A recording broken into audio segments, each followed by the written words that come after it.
dengan dipimpin langsung oleh Wali Kota Palembang Harnojoyo yang didampingi Sekda Kota Palembang Ratu Dewa serta Kepala BKPSDM Kota Palembang.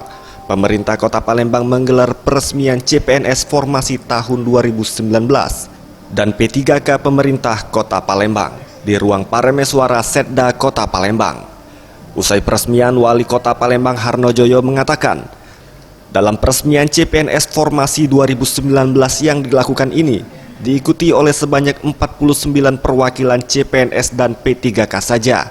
Dari total keseluruhan CPNS dan P3K berjumlah 1.015 orang.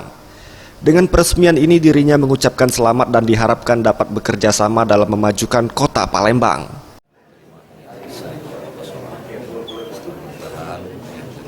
Yang sangat transparan dan dapat bertanggungjawabkan ini kita mendapatkan pegawai yang seluruh yang andal sehingga bisa dapat bekerja sama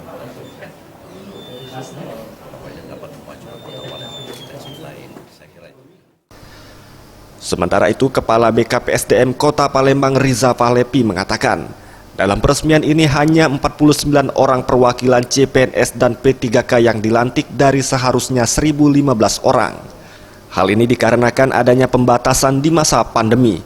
Namun tidak perlu khawatir karena bagi CPNS dan P3K yang tidak hadir dalam pelantikan dapat mengambil SK secara langsung di kantor BKPSDM Kota Palembang.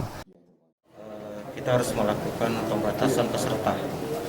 Jadi kita dari 1.015 orang hanya 47 yang kita hadirkan.